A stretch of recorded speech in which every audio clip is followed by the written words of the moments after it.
여러분들 모든 나라의 왕 또는 대통령의 즉위식, 취임식을 아마 보신 적이 다 있으실 겁니다.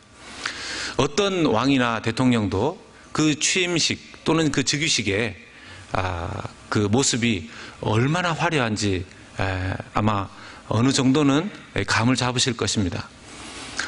그런데 그 휘황찬란한 그런 즉위식, 취임식, 그것보다 그분들이 퇴임을 할 때, 은퇴를 하게 될 때의 모습은 그 취임식과 그 즉위식과 사뭇 다르게, 때로는 비참한 모습으로, 때로는 중간에서 도중하차하는 모습으로 그렇게 그 자리에서 내려오는 경우도 심심치 않게 보게 됩니다. 오늘 한 사람은 왕으로 즉위를 하고 있는 장면이고, 한 사람은 은퇴를 하고 있는 장면입니다. 이 사무엘은 지금 은퇴를 하고 있는 장면이고, 사울은 왕으로서 즉위를 하고 있는 장면이죠. 자칫 이 지금 사무엘 선지자가 모든 자리에서 은퇴하는 것으로 우리가 그렇게 생각하면 곤란하겠습니다. 왜냐하면 사무엘 선지자는 사사의 직분에서만 은퇴를 하는 것입니다.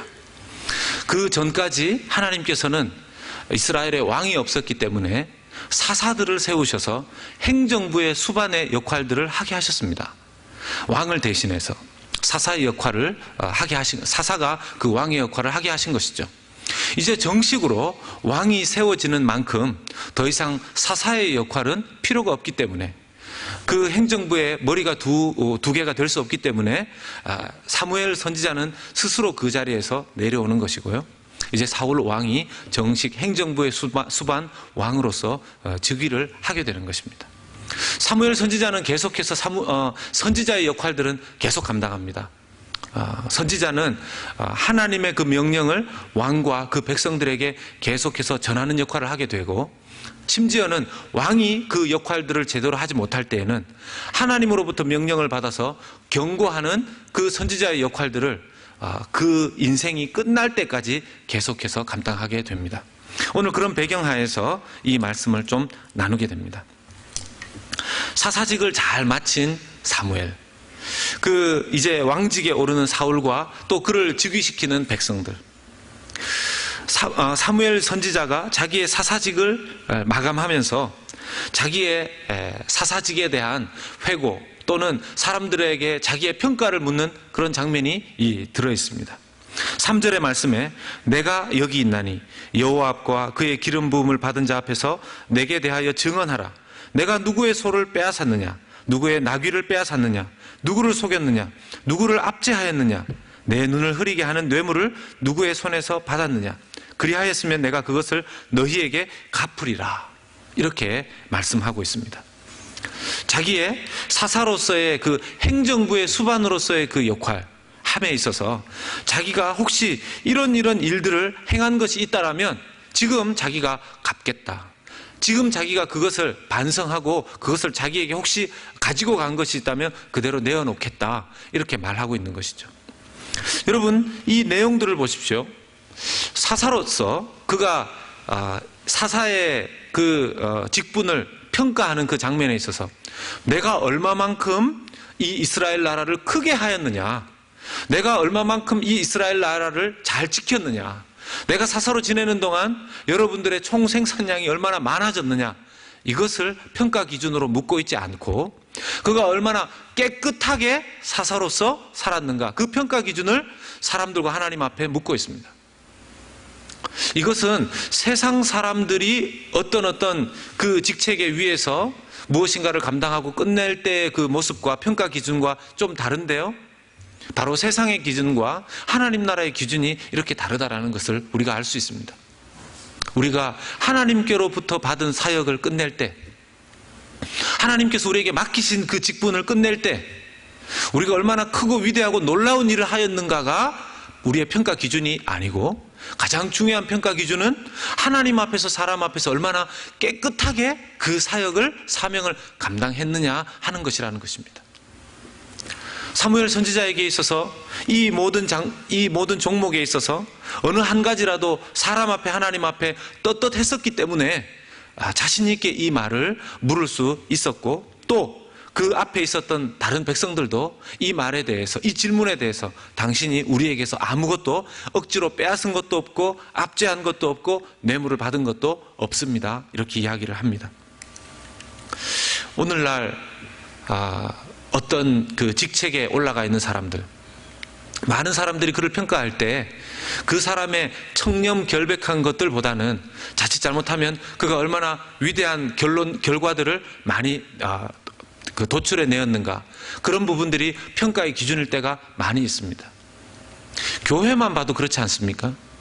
그 사람이 목회를 하는 동안 얼마나 교회를 몇 배로, 그 건물을 몇 배로, 사람들 숫자를 얼마만큼 크게, 또 그 교회 헌금이 얼마만큼 크게, 또 어떤 귀한 사업을 얼마만큼 크게 했느냐, 이것이 때로는 목회자의 성공과 실패의 여부가 될 때가 있습니다.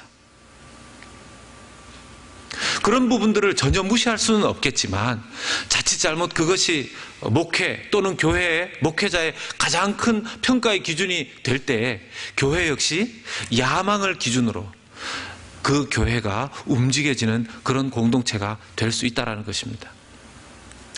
그 교회가, 또 그 교회의 리더가 얼마만큼 하나님 앞에 깨끗한, 얼마만큼 하나님 앞에서 청렴 결백한 그런 리더로서의 삶을, 그런 목회자로서의 삶을 살아가느냐가 훨씬 더 하나님 앞에 공동체에 세우신 하나님의 목회자로서 중요한 평가 기준이 된다는 것이죠.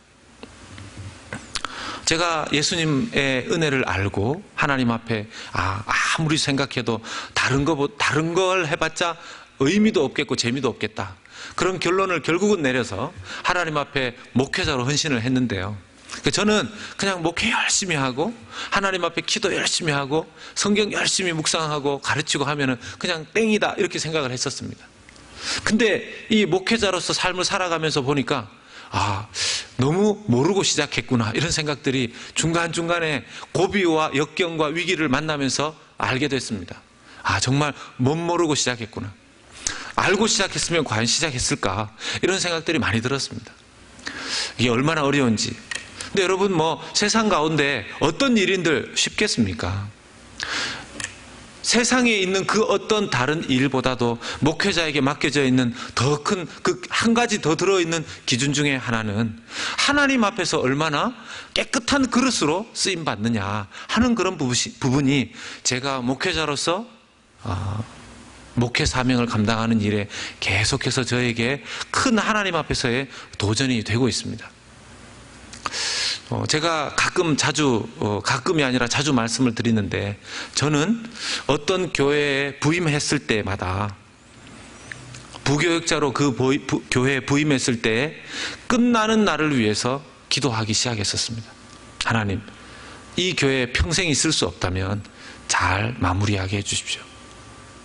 제가 달라스 연합교회를 올 때에도 이 교회에서 담임 목사로 시작을 하게 되면서, 하나님, 제가 은퇴할 때 잘 마무리할 수 있게 해 주십시오. 지금부터 제가 그 기도를 하고 있습니다. 얼마나 잘 마무리하는 것이 어려운지를 제가 공부해보고 많은 어떤 데이터들을 살펴보면, 심지어는 여러분들, 제가 한번 말씀 나눈 적이 있는 것 같은데, 기독교 지도자들을 통계조사를 몇천 명씩 내보면 3명 중에 몇 명이 잘 마친다고요? 1명이 잘 마친다는 것입니다.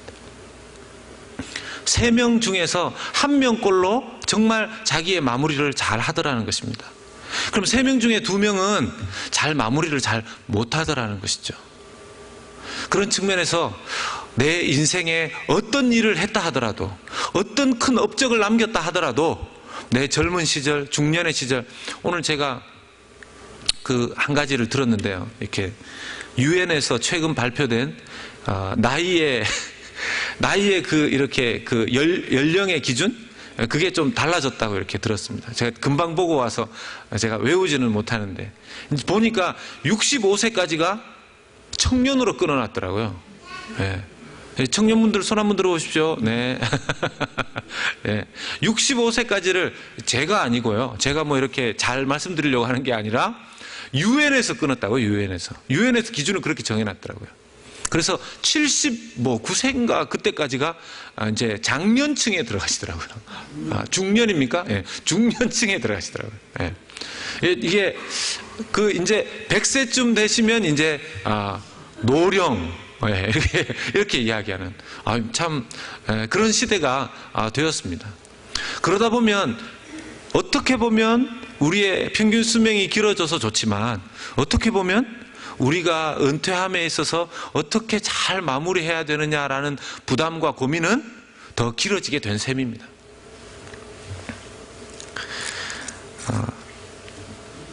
사무엘이 이제 자기의 사사직을 내려놓으면서 자기는 이제 이 사무엘과 더불어서 모든 사사의 직분은 끊어지게 됩니다.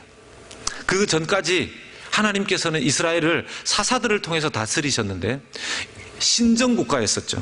이제는 왕이 세워지는 왕정국가로 하나님께서 세우심으로 말미암아 이제는 왕이 행정부의 수반이 되고 사사는 더 이상 없어지게 되었습니다. 그런데 신정국가일 때 하나님이 원하셨던 게 뭡니까?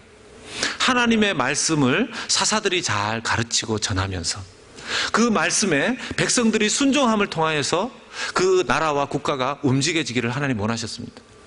마치 이런 논리죠. 마치 사사는 목회자와 같이 하나님의 말씀을 잘 전달하고 가르치면 그 백성들은 그 말씀을 듣고 내가 실생활 속에서 이렇게 적용해야 되겠다, 이렇게 살아야 되겠다 라고 그렇게 생각하고 실천하면서 사는 것을 하나님께서는 원하셨다라는 것입니다.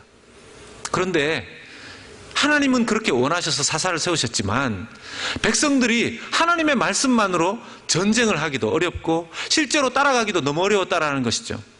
하나님의 말씀만으로 살아가는 그런 백성들의 숫자가 너무 적었다라는 것입니다. 그래서 눈앞에 보이는 왕을 세워달라는 것이죠. 사람 보고 따라갈 수 있도록 리더를 정확하게 세워달라는 것입니다. 오늘날 교회 안도 그렇지 않습니까? 하나님께서 원하시는 것은 뭘까요? 하나님께서 원하시는 것은 직접 하나님의 말씀을 보면서 그 말씀의 다스림을 직접 받으면서 그 말씀을 따라서 순종하며 한 걸음 한 걸음 내디디는 것을 하나님 원하실 것입니다. 교회 안에 그런 성도들이 많을 때 그 교회는 건강한 교회가 되고 하나님의 뜻을 많은 사람들이 쉽게 따르는 그런 교회가 될 것입니다. 그런 교회는 회의를 많이 할 필요도 없고 또 그런 교회는 불필요한 상식적인 고민 때문에 싸울 필요도 별로 없는 교회가 될 것입니다. 그런데 문제는 그런 성숙한 교인, 성숙한 성도가 별로 없이 하나님의 말씀을 따라서 교회를 움직이는 것이 아니라 세상 방식, 세상의 뜻, 오늘 우리 권사님께서 기도하셨던 것처럼 하나님의 뜻과 세상의 뜻이 다를 때, 나의 뜻이 다를 때, 하나님의 뜻은 무엇, 나의 뜻은 무엇, 이것을 말씀을 가지고 분별해내면서 하나님의 뜻을 쫓을 줄 아는 그런 성도들이 많아야 될 텐데 그런 성도들의 숫자가 적게 되면 어떻습니까? 이제 자꾸만 사람 말에 이리저리 휘둘리게 되는 것이죠. 이 사람이 말하면 귀가 얇은 사람들이 얼마나 많은지요. 이분이 이야기하면 또 그런 것 같고 저분이 얘기하면 또 그런 것 같고 그런데 그 두 분을 같이 모셔놓고 이야기를 들으면 어디가 옳은지를 도저히 분간이 안 가는 그러고서는 두 분이서 잘 합의를 보십시오 하고 자기는 자리를 떠나야 될 정도의 사람 말에 자꾸 이렇게 저렇게 휩쓸리는 그런 교회가 될 수 있다는 것입니다. 우리 교회는 어떤 교회일까요? 우리 교회는 하나님의 말씀 따라서 그 뜻을 분별하고 요즘 큐티 본문이 스가랴서입니다. 하고는 계십니까? 하고는 계십니다. 이 스가랴서, 이 발음도 잘 안 되는데 스가랴서, 이 스가랴서를 해보면 이 이스라엘 백성이 70년 포로 생활에서 이제 돌아오는 때인데 포로 생활을 하다가 돌아왔음에도 불구하고 정신을 못 차립니다. 오늘 말씀에도 보면 여러분 6절에서 10절의 말씀에 보면 애굽에서 나온 그 열조들, 조상들을 하나님 앞에 범죄해서 하나님이 치셨다고 했습니다. 누구를 통해서 치셨습니까? 그 주변에 있는 이방 국가들을 통해서 치셨습니다. 그러면 그렇게 하나님께서 치시면 백성들은 또 어떻게 하죠? 부르짖습니다. 살려주십시오, 살려주십시오. 그러면 하나님께서 건져주십니다. 건져줬으면 다시는 안 그래야 되는데 또 이방신 섬기고 우상 숭배하고 또 그렇게 하나님 뜻대로 살지 않고 자기 마음대로 삽니다. 그러면 또 하나님 어떻게 하십니까? 또 치시죠. 또 이방에 있는 이방 나라들을 통해서 또 치십니다. 그럼 또 부르짖습니다. 지금 여기 성경에 보면 치고 부르짖고 건지시고 치고 부르짖고 건지시고 이게 계속 반복되고 있습니다. 이전 제가 청년 시절 때 큐티 모임이 있었는데 처음으로 큐티 모임이 생겼습니다. 그 교회에서도 만들지 않는 큐티 모임을 청년들끼리 자발적으로 만든 거예요. 만들어서 큐티 모임을 해서 일주일에 한 번씩 한 큐티의 내용들을 가지고 서로 쉐어하고 나누는 겁니다. 처음에는 너무 좋았어요. 은혜가 되고. 근데 이제 한 달 지나고 두 달 지나고 이렇게 하니까 본문이 어디냐에 따라서 특별히 구약 성경 본문이 잡히면요, 이 다람쥐 쳇바퀴 돌듯이 내용이 똑같은 겁니다. 범죄하고 야단 맞고 구원받고 또 범죄하고 야단 맞고 또 구원받고. 그러니까 나중에 큐티 쉐어를 해도 내용이 똑같으니까 너무 지겨운 겁니다. 그래서 나중에 이제 더 이상 모이지 말자. 똑같은 거 무슨 계속 쉐어를 하냐. 그렇게 해서 큐티 모임도 자동적으로 이렇게 해산됐던 그런 기억이 있습니다. 우리가 이 성경의 말씀을 봐도 지겨운데 하나님께서는 얼마나 얘들 보면 정말 답답하셨겠습니까? 이 이스라엘 백성들을 보고 얼마나 답답하셨겠습니까? 문제는 이 하나님이 이스라엘 백성들을 보고 답답해 하셨던 그 모습이 우리에게도 있더라는 것입니다. 하나님께서 어떤 방식인지 모르지만 치시고, 또 그래서 하나님 잘못했습니다 라고 하면 하나님이 또 건져주시고, 그러면 계속 하나님 따라가야 되는데 또 딴 거 바라보다가 또 하나님 앞에 또 매맞고 또 돌아오고, 이런 반복들을, 결국 신앙생활이란 이 반복들을 얼마나 빨리 끊을 수 있느냐. 더 무서운 건 뭔지 아십니까?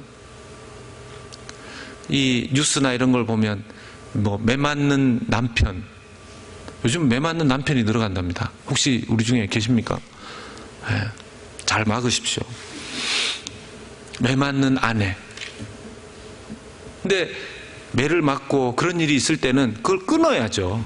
그런 일이 없게끔. 그런데 어떤 경우에는 뭡니까? 계속 매를 맞고 산다는 겁니다. 매 맞는 것에 익숙해지더라는 것입니다. 자기가 지금 매를 맞고 고생하고 있음에도 그것을 끊고 이것이 정상인 상태가 아니라는 것을 알고 원래 정상인 건강한 모습으로 회복되어져야 하는데 그렇게 회복되지 않은 채로 계속해서 지내는 그런 잘못된 평화. 예. 오늘 스가랴서 말씀 큐티에도 어제 말씀에도 그런 평강이 있었다고 했습니다. 그런 평강이 마치 태풍 전야, 폭풍 전야처럼 하나님 앞에 혼나기 직전에 지금 잘못되고 있음에도 불구하고 하나님께서 가만히 내버려 두시는 것을 자기는 평강인 줄로 착각하고 하나님께서 괜찮다고 여기시는 줄로 착각하고, 그런 교인들이 너무너무 많다는 것입니다. 제가 만나보면요, 빨리 벗어나셔야 되는데 지금 신앙의 가장 초보적인 수준을 걷고 있는 그것을 벗어나셔야 되는데 그냥 그것에 익숙하게 신앙생활을 하는 그런 모습을 볼 때 목회자로서 너무 안타깝다 하는 생각이 들 때가 정말 많습니다. 우리는 생각합니다. 하나님, 과연 믿음으로 살면 너무너무 좋겠지만, 말씀 따라 살면 너무너무 좋겠지만 그게 쉽습니까? 믿음 따라 사는 게 쉽습니까? 믿음 따라 사는 것, 말씀 따라 사는 것 쉬우십니까? 그냥 쉽지만은 않습니다. 그냥 이루어지지만은 않을 것입니다. 또 그렇게 쉽게 말씀 따라 살도록 놔두지도 않습니다. 세상이 어떤 세상인데요. 그럼에도 불구하고 하나님을 믿고 살아가라고 하나님 말씀하시고, 그 하나님을 믿고 살아감에 따라서 하나님께서는 길을 열어주시고 그 백성들이 망하지 않도록, 그 백성들이 이 땅에서 평탄하게 하나님의 뜻대로 사는 백성들이 살아갈 수 있도록 길을 열어주신다는 것입니다. 하나님의 백성들은 세상 사람들과 걸어가는 길과 그 방식이, 지도가 다릅니다. 예수 그리스도가 길이요 진리요 생명이시라면 우리가 그분을 따라가는 동안 우리가 걷게 되는 길과 방법과 지도가 다를 수밖에 없다라는 것이죠. 그걸 세상 사람들에게 말할 수 있어야 될 것입니다. 사랑하는 여러분, 지금 나는 신앙생활에 어떤 길을 걸어가고 계신다고 생각하십니까? 나는 하나님의 인도를 잘 받고, 여러분 하나님의 인도를 지금 잘 받고 계십니까? 사무엘은 감사하게도 자기가 선지자로 부름을 받고 사사로서 또 선지자로서 활동을 잘 했고, 사사로서의 직분은 이제 잘 하나님 앞에 내려놓습니다. 이제 선지자로서의 역할을 하게 됩니다. 여러분들은 지금 하나님이 원하시는 그 길 위에 잘 올라가 계십니까? 어떤 분들은요, 직업을 너무 자주 바꾸세요. 이것이 내 길이라고 생각했다가 나중에 저 길로 또 바꿉니다. 사람이 길을 이렇게 저렇게 자기 옳은 길을 찾기 위해서 바꾸는 것 할 수 있습니다. 그런데 자칫 잘못 너무 늦게 선택한다거나, 더 큰 문제는 뭡니까? 맞다고 생각하고 걸어간 그 길이 정말 하나님이 원하시는 그 길이 아니라고 결론이 내려질 때는 너무나 비극적인 인생의 결말이 될 수도 있다는 것입니다. 존 파이퍼라는 기독교 우리 목회자, 유명한 신학자, 저술가가 있습니다.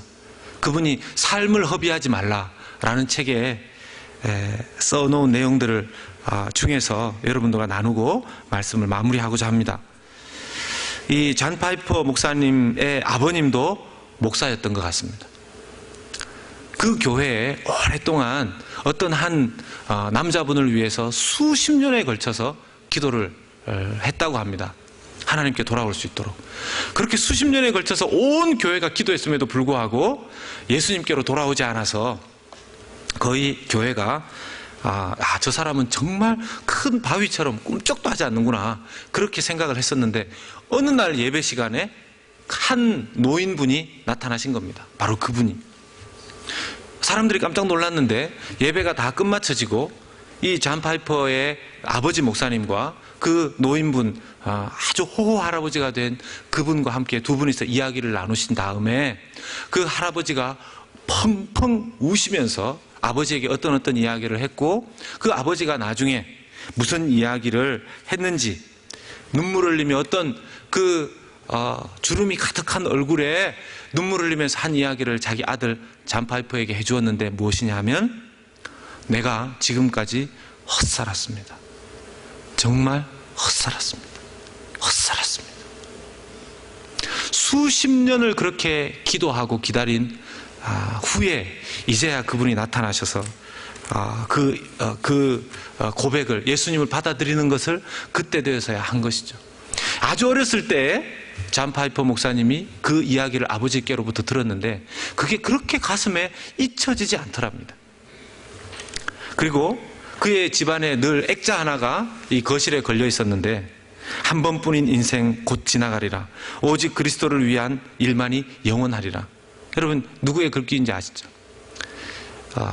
그 글귀를 자기가 어렸을 때부터 나중까지 수십 년을 보면서 그 액자에 쓰여져 있는 글귀를 보고 자랐는데, 자기가 대학에 가서, 존 파이퍼가 휘튼 칼리지를 나왔나 봅니다. 대학에 가서도 정말 내가 원래는 이제 의사가 되려고 했었는데, 내가 정말 이 닥터가 되는 게 맞는가, 의사가 되는 게 맞는가, 그런 것들을 고민하다가 잠시 몸이 아파서 3주간 어떤 한 클래스에 결석을 하게 되고, 나중에 그것을 따라가려고 아무리 해도 애를 써도 되지 않는 그 상황에서 기도하다가 어떤 집회에 참석하게 됐는데, 그때 머리에 망치로 딱 맞는 듯이 내 인생에 정말 뭘 해야지 후회하지 않을 것인가를 제대로 정했다는 것입니다. 그때 이후에 그는 삶의 길을 목회로, 기독교 전임 사역자로 바꾸고 그 길을 달려왔다고 합니다. 후회하지 않는다고 하죠. 그 책에서, 삶을 허비하지 말라는 그 책에서 인용한 두 개의 예가 있습니다. 하나는 루비 엘리어슨이라는 사람, 그리고 로라 에드워드라는 사람. 서부 아프리카의 카메룬 지역에서 죽은 사람인데, 이 루비라는 사람 80이 넘은 독신 선교사였다고 합니다. 그리고 그는 가난한 사람, 병든 사람, 복음을 듣지 못한 사람을 위해서 평생을 바쳤고, 그리고 그 바로 옆에서 로라라는 사람은 역시 80을 바라보는 미망인이자 닥터로서 바로 그 루비라는 사람과 함께 복음 사역을 도우는 중에 그 카메론에서 또 이 의료 선교를 하기 위해서 두 사람이 함께 움직이다가 차에 브레이크가 파열되는 바람에 절벽에서 떨어져서 그날 그 80이 좀 넘은 그 나이에 돌아가셨다는 것입니다.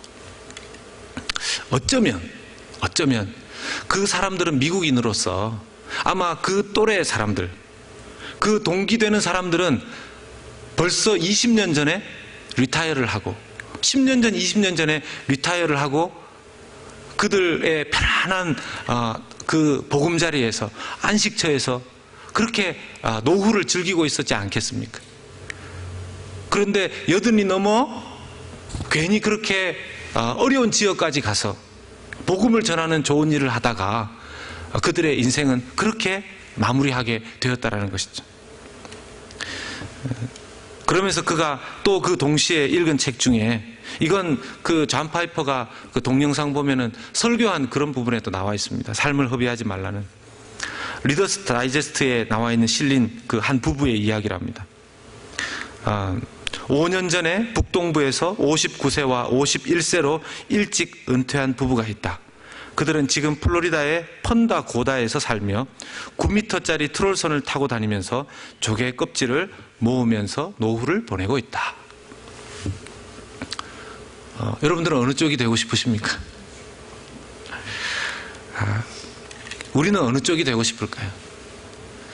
우리의 삶에, 우리가 리타이어 할 때, 우리가 인생을 끝낼 때 좋은 집, 좋은 차, 또 좋은 가족, 즐거운 은퇴, 또 조개 껍질 콜렉션하는 그런 편안한 모습으로 은퇴하고 싶을 수도 있고요.